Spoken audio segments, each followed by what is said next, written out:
para pensar que sua personalidade, aquilo que você acredita ser você, pode na verdade ser composta por várias partes fragmentadas e que às vezes tomam conta de suas ações sem nem mesmo você perceber?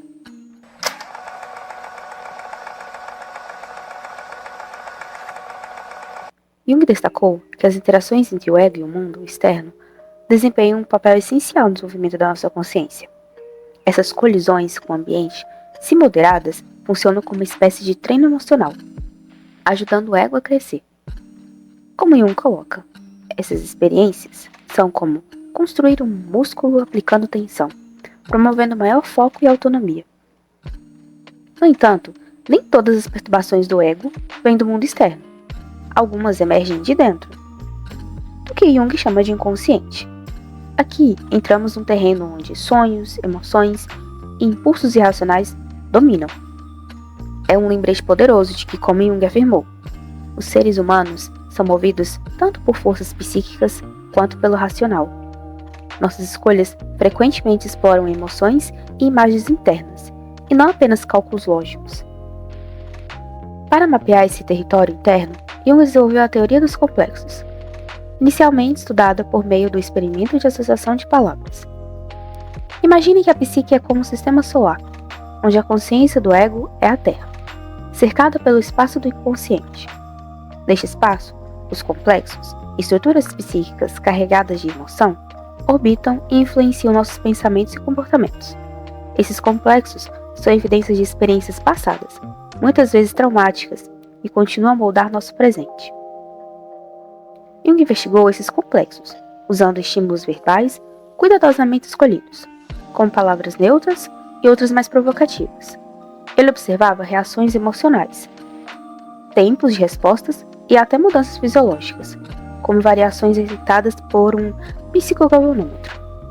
Essas respostas indicavam a presença de conteúdos inconscientes ativos, frequentemente associados a conflitos internos.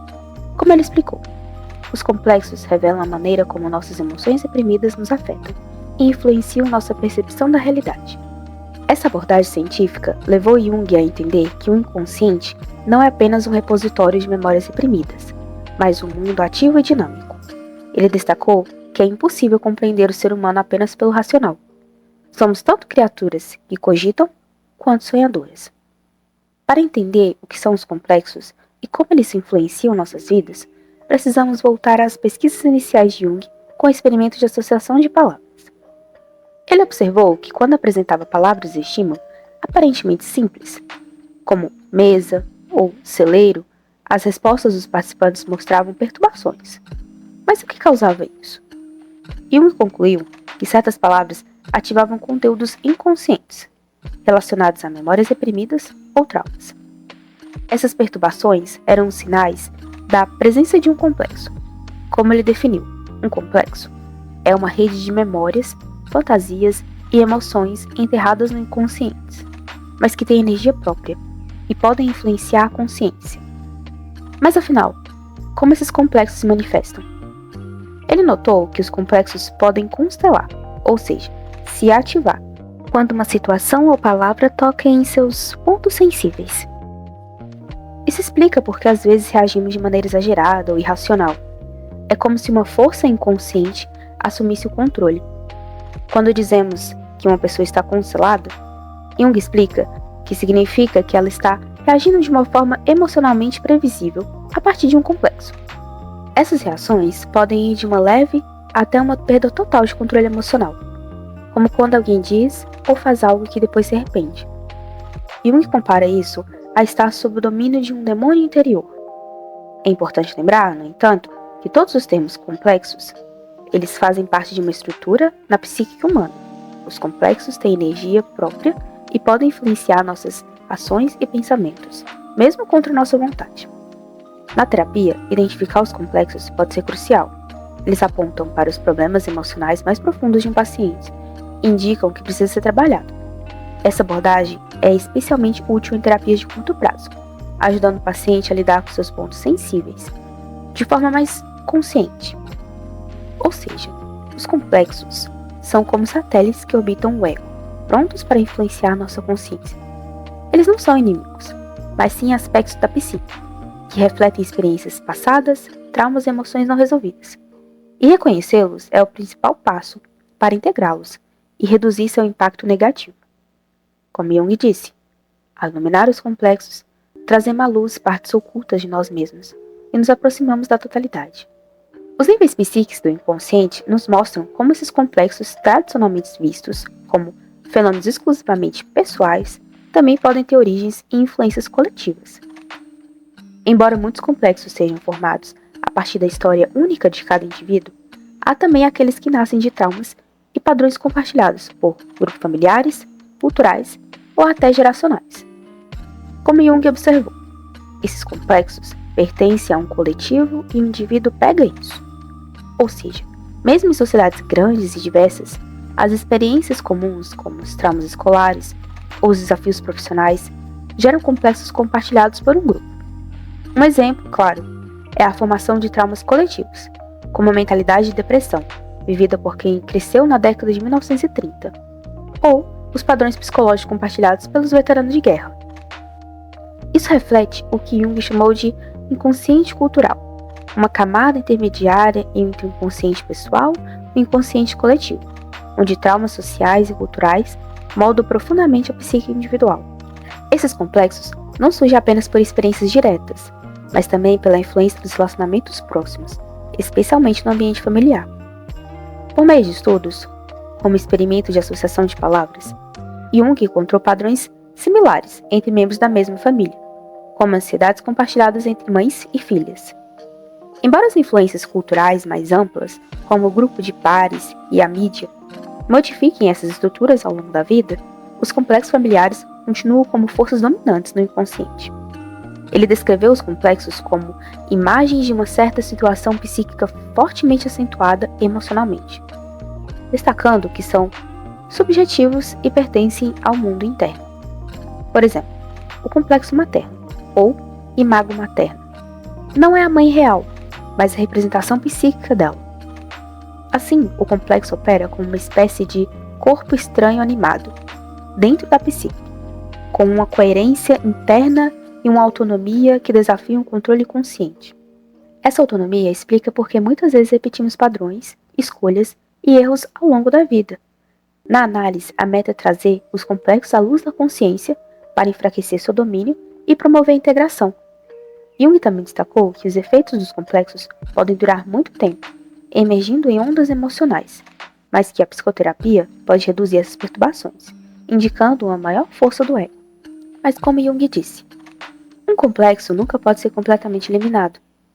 Ele é parte essencial da estrutura psíquica humana, mas sua energia pode ser redirecionada e integrada de forma mais saudável, promovendo o crescimento e autoconhecimento.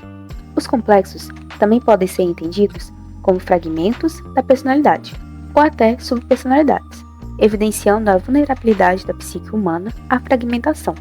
Jung aponta que esses complexos têm características próprias e questiona se eles possuem sua própria consciência, algo que permanece sem resposta definitiva.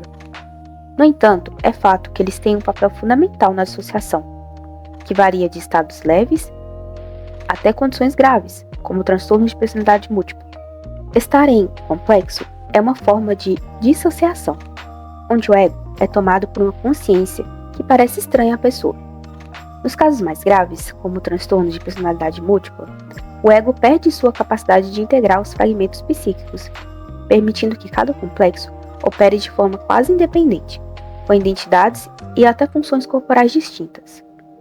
É fascinante que estudos sobre múltiplas personalidades mostram variações físicas entre essas subpersonalidades, reforçando a profunda conexão entre mente e corpo. Jung descreve os complexos como os atores em nossos sonhos, ilustrando sua natureza autônoma e muitas vezes intratável. Eles surgem de experiências traumáticas, unidas por emoções intensas que formam um núcleo psíquico. Esse núcleo combina elementos arquétipos, ligados ao inconsciente coletivo, e imagens de memórias congeladas, geradas por traumas. Assim, os complexos se desenvolvem como redes psíquicas que podem enriquecer ou restringir a vida da pessoa, dependendo das experiências acumuladas. Um exemplo é o complexo parental. Imagina uma mulher que reage a um homem como se ele fosse seu pai abusivo. Suas interações podem fortalecer esse complexo, tornando suas escolhas cada vez mais condicionadas por ele. Mas na terapia, há a possibilidade de descongelar essas memórias congeladas. Como Jung indicou, o potencial de cura está na modificação dos complexos. A relação terapêutica pode substituir figuras parentais negativas, ajudando a construir novas camadas sobre o núcleo original. Os complexos também estão ligados a conflitos morais internos. Jung destacou que muitas vezes a repressão surge da necessidade de adaptação social, o que leva à criação da persona, a máscara que usamos para nos integrar. Contudo, isso pode excluir aspectos essenciais de nós mesmos. No fundo, o desafio dos complexos é o mesmo: equilibrar as demandas da sociedade com a necessidade de afirmar nossa essência. Essa luta constante entre ser inteiro e se adaptar é uma das forças motrizes da psique humana. E como Jung disse, os complexos são inerentes à condição humana, mas seu impacto pode ser transformado quando entendidos e integrados à consciência. Quando o ego é tomado por um complexo, é comum que a pessoa age de maneira inconsciente, acreditando que está se comportando de forma coerente com sua identidade. Somente após o episódio, surge a percepção de que algo estranho tomou o controle. Na Idade Média, essas possessões eram vistas como influências de forças demoníacas. Provavelmente ninguém imagina esse estado como sendo particularmente inofensivo, observou Jung, destacando que a intensidade da possessão pode variar de lapsos momentâneos a estados crônicos e psicóticos. Um exemplo interessante é como características de personalidade que geralmente não fazem parte do ego consciente podem emergir durante esses episódios. Isso pode se manifestar em lapsos de língua, esquecimentos ou mudanças sutis de humor ao longo do dia. Porém, em casos mais extremos, essas possessões assumem qualidades dramáticas e definidas, como no clássico exemplo do Complexo de Salvador. Pessoas com esse complexo tendem a ajudar compulsivamente, muitas vezes em detrimento de si mesmas e dos outros. Apesar da aparência de bondade, essa motivação está enraizada em traumas passados, geralmente relacionados ao abandono, e não sob controle consciente. Esses comportamentos guiados por complexos são frequentemente consistentes. Uma pessoa que é excessivamente altruísta e generosa, em um momento pode se tornar cruel ou indiferente em outro.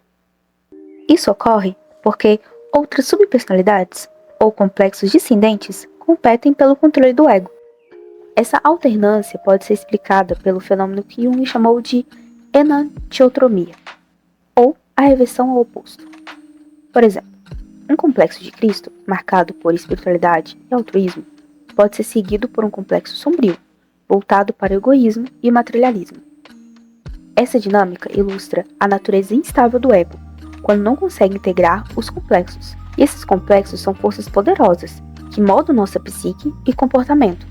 E ignorá-los ou subestimá-los pode levar a desarmonias internas significativas. Assim, compreender e trabalhar os complexos não é apenas uma tarefa terapêutica, mas também um caminho para alcançar maior equilíbrio e integração na personalidade. Eles são, em essência, os fragmentos do nosso mundo interior, carregados de significado, história e emoção, que precisam ser reconhecidos para que possamos viver de forma mais autêntica e plena. Obrigado por assistir até aqui. Até a próxima!